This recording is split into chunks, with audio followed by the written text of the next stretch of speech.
Okay, walang problema, walang problema. Yan. Ganito ko talaga mag-speech. Kaupuan sa table. Our company is Alliance in Moscow Global. Yan ang mga may-ari. Ito yan, presidente. Ang supplier namin, Nature's Way. May product kami, 24/7. So may ingredients yan. Nilagyan niya ng 12 prutas, 12 gulay, ang mga kabuti. Ganito siya mag-discuss. Ganito Ayan. Tapos meron din kaming Rastor Light. Ito ay, ano yan, red wine yan. Haba buhay mo. White. Pagtang ka ng wrinkles. Yan, pang liver, si Aramina. Yan, sa mga may bilbil. Yan. Ito sa mga barato yung mga ugat-ugat. Bonitus. Yan, kape. Hindi ko na-explain sa'yo. Uminom pa naman ng kape. Ganun mo talaga yung mga words. Nakikinig ako yan. Opo, parang mga Milo. O ba't yun?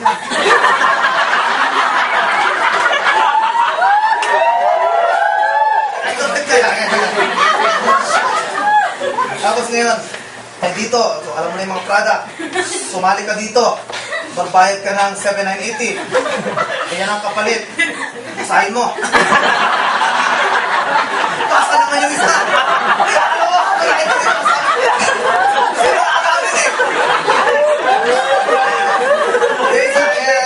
After magbasa na ilang minuto, naintindihan mo ba? Ano ko engineer? Ano kita? Ano mo talaga? Magbenta ka ng product. Tapos pag may na-recruit ka, may 500. Tapos nagkaliwat ka ng 1.5. Ayan, hindi ko na masyado alam eh. Tapos mag 7 accounts ka. Ano agad? Sabi ko, ano kaya magpe-pay? Pero nagtataka ako. Siya yung downline kong halos araw-araw may pay-in. Nagtataka ako bakit ganon. Kaya nung ako po yung curious na, inalam ko talaga ang technique niya. Si Kuya Mel, ang galing. Ang ginagawa po, nagdadala lagi sa opisina. Bibit-bit. At magaling po siya sa follow-up. Dito talaga siya bumabanat. Hindi siya magaling magsalita eh. Engineer nga eh. Ang ginagawa niya, may isang babae kasama sa office. Tapos after naghiwalay, nung naghiwalay, narinig ko pa, sabi ko, pag po kayo ay nasa bahay na, text lang po kayo. Okay. Sabi ng babae. Nung ka-text na, ingat po kayo, sana po kayo, sabi ni Kuya Mel. Tapos mami, tinanungan niya, kailan po kayo magpe-pay-in? Ay, di ba yung mga prospect, hindi naman naintindihan ang salitang pay-in. Kaya parang ang sagot sa kanya, K. Ay, tinanong niya, ano po yung K? Kulot, kupalo? Hindi, K. Sasali po ako kapag nabenta na po yung baboy. Alam mo ginawa ni Kuya Bel? Talagang hindi po binura ang text na yun.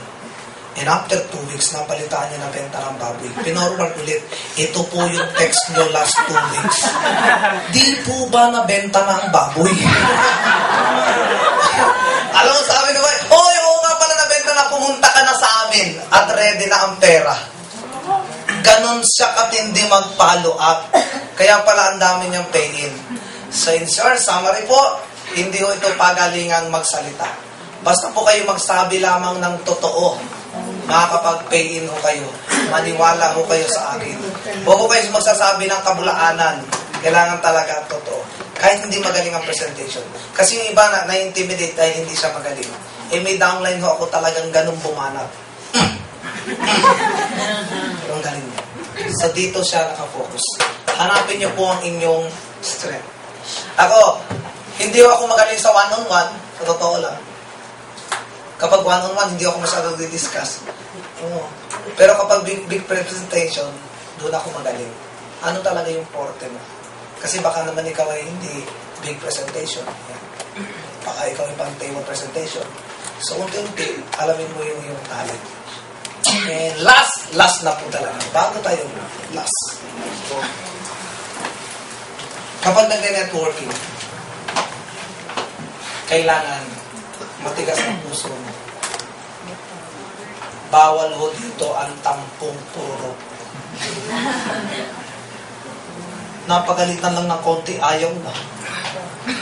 Nakakabuisip, di ba? At higit sa lahat, kapag nag-network kayo, pansinin niyo po, sa larangan ng sales, laging ang top earner ay lalaki. Lagi ho yan, kahit hindi networking, lagi hong lalaki. Bakit?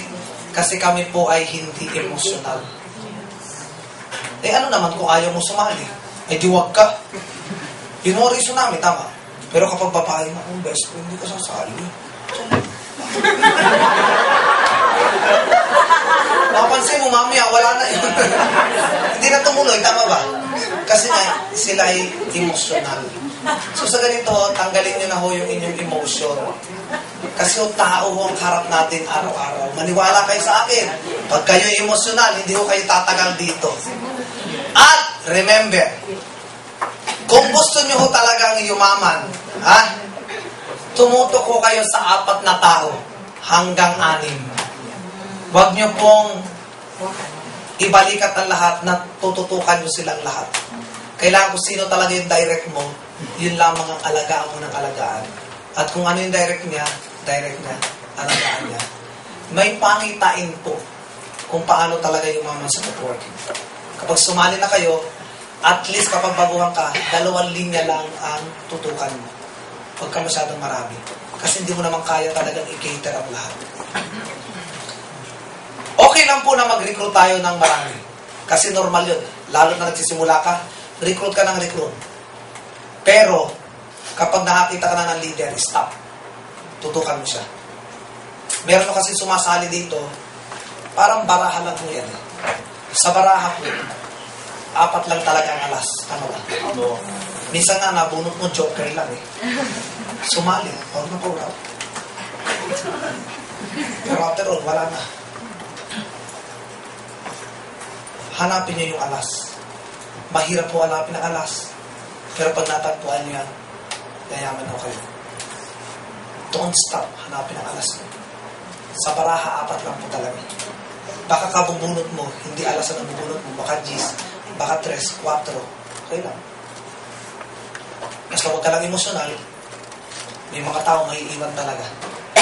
Hindi pwedeng hindi. Kailangan tumuloy ka kasi may pangarap po tayo. Yes. Huwag ko kayo yung tulad ng isang aso na nakitahulan. Sa pagdalalit po, kailangan malinaw po ang gusto nyo. May isang tao, may isang aso, nakakita ng multo. Ano gagawin ng aso? Tatahol. Hahabulin niya talaga. Ang mga asong nakarinig, hal! Makiki-aw-aw din, tama ba? Pero pansinin mo, isa lang ang tutuloy dyan. Kasi alam niya, siya ang nakakita. Yung iba, nakiaw-aw lang. Pero dito, sumali, nakiaw-aw lang. Hindi talaga alam kung anong gusto niya. Sana ho, huwag kayong gano'n. Tigit sa lahat. May pangitain ho. Para hindi ho kayo magkamali. Minsan kasi nagkakamali kayo sa tinututukan yung tao. Kapag nagkamali po sa tinutukan yung tao, una, sayang ang pera nyo. Pangalawa, sayang ang panahon nyo. 3, sayang yung knowledge sa binigay nyo. May pangitain po kung paano yumayaman sa networking. Una, kailangan siya ay full-time.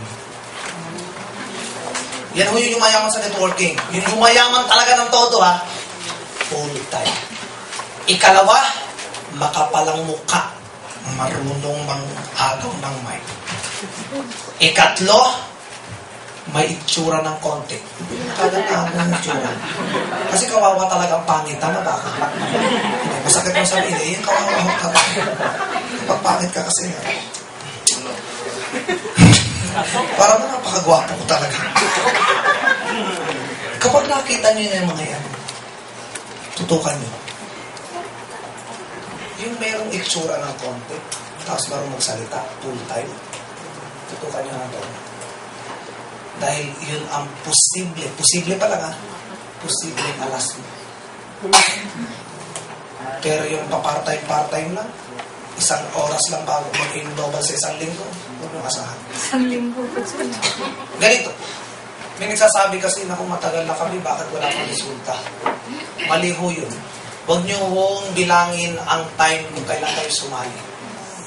Tanungin mo ang sarili mo, ilang oras ka bang nagbigay ng time sa Global? Ano ngayon kung 2 taon ka na? Baka naman 3 beses ka palang nakapag-invite. Ilang oras tumatagal ang OPP? Sabihin natin 4. Meaning 12 hours ka palang kasali. Hindi 2 years. Huwag niyong bilangin kung kailan kayo nag-start. Bilangin niyo yung effort at time na ginugol niyo dito. At yun po yung member. Tama ba ako? Kahit 1 taon ka na, pero minsan ka lang at 5 beses ka lang nagpunta na dito, nagbigay ng time mo, yun lang yung pagkakasali mo. Hindi yung tulad namin, araw-araw talaga, ito na ang ginagawa namin. And may bilin po ko sa inyo. Patapusin ko po ang training kong ito sa isang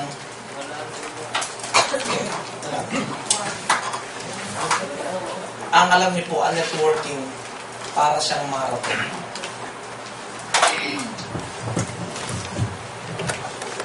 Starting line. Starting line. Meron dito isang tao na may hawak ng baril. Ano ba? Yung mga runner nandyan. Nakapalo pa. Oo, nagagay na pa. Nayabag-yabag iba. Ang daming tao. Pagputok mo ng baril, sabay-sabay tatakbo. Ano ba? Pag sabay-sabay tumakbo, may isang tumakbo. Ang bilis! Pero napanit ang paa. Nasugatan. Umupo. Inalis sa sapatos, ang medyas. Ay, ang panit niya. Ayaw na. Kaya ginawa, bumalik. Meron din naman tao sumali dito. Sa marathon. Hiningal. Pagdating dito, parang atakin sa puto. Ay, ayaw ko na. Hindi tumuloy. Bumalik ulit.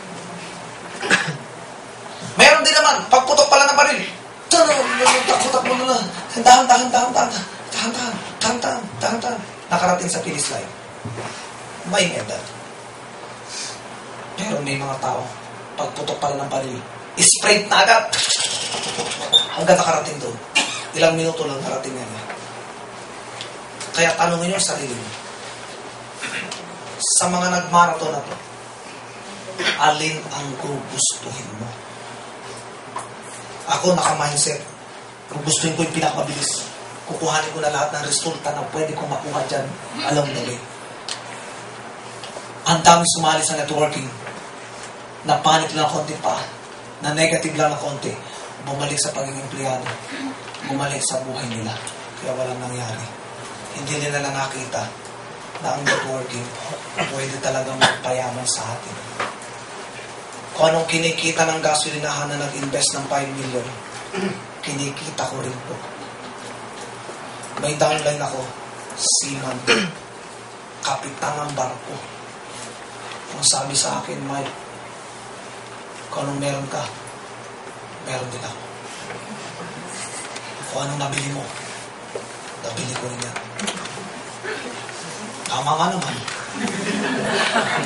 Kapitan eh. Pero sabay bawi. Mike, kung anong meron ka na meron ako, napundar ko yun. 12 years. Malayo ko sa pamilya ko. Nasa laot. May sakit. Ako nagpapagaling na ako mag-isa. boring. Gusto ko makita ang anak ko, gusto ko makita ang asawa ko. Wala akong magawa. Dahil lang sa pera. Magkaroon ng resulta